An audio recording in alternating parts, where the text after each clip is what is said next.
कुछ बड़ी दिलचस्प तस्वीरें सामने आ रही हैं शिवराज सिंह चौहान की, और उन तस्वीरों को जरा फुल फ्रेम में आपको दिखाया जाए। नतीजों के बीच शिवराज सिंह चौहान सीएम हाउस में काम करने वाली राधाबाई से मिले हैं। लाडली बहना योजना की लाभार्थी राधाबाई ने गुलाब का फूल देकर सीएम शिवराज को बधाई दी है। वो तस्वीरें इस वक्त आपको हम दिखा रहे हैं। वो सीएम आवास में गार्डनिंग का काम करती हैं और वो मिलने पहुंची शिवराज सिंह चौहान से भारतीय जनता पार्टी की जीत के बाद, और एक गुलाब उनकी तरफ से उन्हें देकर मुबारकबाद दी गई। प्रभु चावला जी, अभी आपने सुना जो शिवराज सिंह चौहान कह रहे थे, बॉडी लैंग्वेज क्या बता रही है उनकी?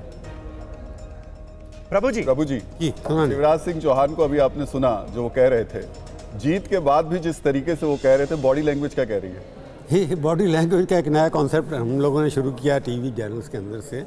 जैसे अभी डॉक्टर सुधांशु त्रिवेदी भी कह रहे थे, 177 मीटिंग उन्होंने की, रैली में रिकॉर्ड तोड़ दिया उसने अपने 15 साल के अंदर। अगर रैली के हिसाब से, मेहनत के हिसाब से, परफॉर्मेंस के हिसाब से पिछले 3 चुनाव उन्होंने जीता, तीसरा चुनाव लगातार जीता उन्होंने जा करके। पहले वो बन के 2003 के अंदर 5 में आए थे जब बन करके, उसके बाद उमा भारती या दूसरे से। तो अगर आप मेहनत के हिसाब से देखें, पॉपुलरिटी के हिसाब से देखें, क्योंकि प्रधानमंत्री हमारे पास नरेंद्र मोदी हैं, उनके मुकाबले में कोई नेता नहीं है। तो शिवराज चौहान अपने आप में एक बड़े नेता उभरे हैं, उस बैकवर्ड जाति से भी आते हैं।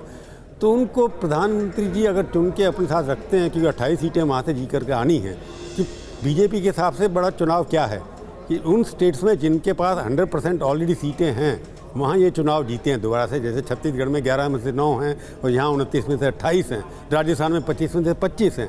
तो यहाँ राज्यसभा की सीटों को रिटेन करने के लिए उनका ऐसा नेता चाहिए जो नीचे उतर के सब वर्करों को साथ लेकर चलें और मेहनत के साथ काम करें। तो मेहनत के मुकाबले में देखा जाए तो शिवराज चौहान के मुकाबले में कमिटेड कार्यकर्ता, मेहनत करने वाला, परफॉर्मेंस टेस्टेड जिसको कहते हैं, उनके मुकाबले से उससे बड़ा कोई व्यक्ति है नहीं। परंतु पार्टी के अंदर मैंने कहा ना कि अब नई एक पार्टी खड़ी हुई है, नए नेता आ रही हैं, और शिवराज चौहान का एडवांटेज भी यही है कि उम्र में ज़्यादा बड़े नहीं हैं, मोदी से छोटे हैं उम्र के अंदर भी। तो मेरे को लगता है कि शिवराज के अलावा कोई ऑप्शन वहाँ पर हो नहीं सकता। हालांकि आज सुबह जब पिक्चर देखी थी, बॉडी लैंग्वेज की जब बात कर रहे हैं, ये पहली बार लगा कि केंद्रीय मंत्री सिंधिया जी, केंद्रीय मंत्री तोमर जी, तीनों शिवराज के घर में बैठ करके टीवी देख रहे थे। तो ये अपने आप में एक पिक्चर दिखाती है कि तीनों की यूनिटी के अंदर क्या तीनों में से कोई बन सकता है? ये भी एक क्वेश्चन मार्क उठाया जा सकता है। परंतु लगता ये है कि वहाँ पर परिवर्तन शायद नहीं हो, परंतु मोदी जी है तो कुछ ही मुमकिन है।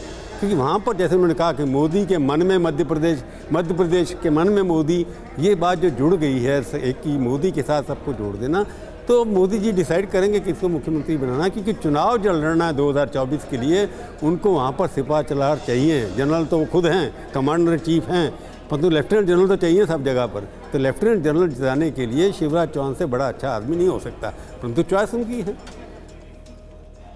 बिल्कुल, तो देखना होगा कि होता क्या है। और मुख्यमंत्री पद के दावेदार के तौर पर तो कई चेहरे सामने आ रहे हैं, लेकिन मुख्यमंत्री कौन होगा, इस सवाल का जवाब इसमें अभी वक्त लगने वाला है।